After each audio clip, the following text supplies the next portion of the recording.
नवीन recipes प्रथम तुमच्या मोबाईलवर येण्यासाठी अपर्णास किचनला सबस्क्राईब करा व बेल आयकॉन ही क्लिक करा। अपर्णास किचनमध्ये तुमचं सर्वांचं खूप स्वागत आहे। आपण आज करणार आहे साबुदाण्याची खीर।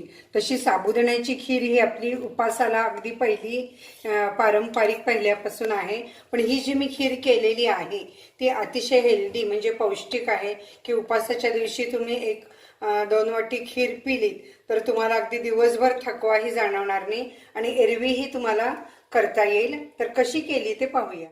आपण साबुदाण्याची खीर करत आहे, तर त्यासाठी बघा मी साबुदाणा साधारण एक 4-5 तास असा भरपूर पाण्यामध्ये भिजवला होता की आपण खिचडीपेक्षा हे साबुदाणा हा चांगला सॉफ्ट शिजला जायला पाहिजे।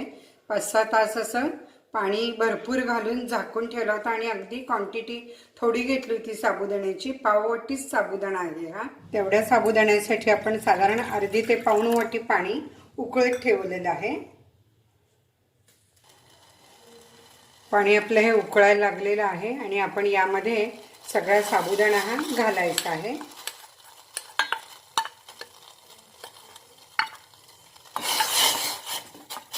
गॅस बारीक करायचा आणि साबुदाणा चांगला शिजू द्यायचा, ट्रान्सपरंट व्हायला पाहिजे। साबुदाणा चांगला शिजलेला आहे बघा, हा ट्रान्सपरंट झालेला आहे। चांगली वाफ आली याला। आपण जाड भांड घ्यायचं म्हणजे जाड बुडाचं म्हणतो तसं कॉपर बॉटमचं घेतलंय किंवा नॉनस्टिक घ्या आणि एका बाजूला मी दूध ही उकळत ठेवलेलं आहे।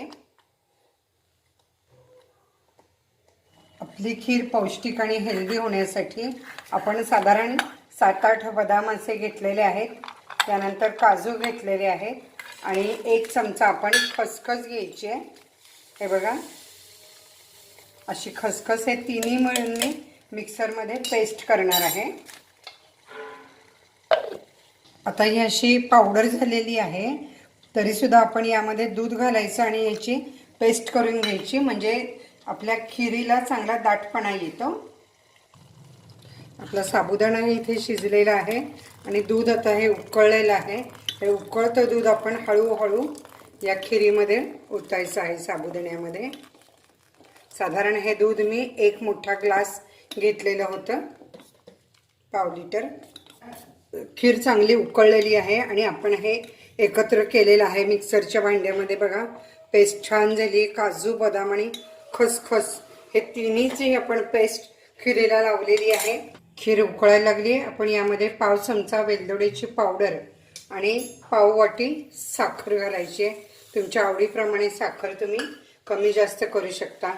अशी ही आपली खीर अतिशय हेल्दी आहे, म्हणजे उपास नसेल तरी सुद्धा तुम्हाला ही आवडीने करता येईल। लहान मुलांनाही आपल्याला एरवी काहीतरी खाऊ द्यावं लागतं पौष्टिक, तर तशी ही वेगळी खीर आहे आपण नेहमी करतो त्यापेक्षाही। तर जरूर करून पहा आणि मला कमेंट्समध्ये सांगा तुम्हाला रेसिपी कशी वाटते ते।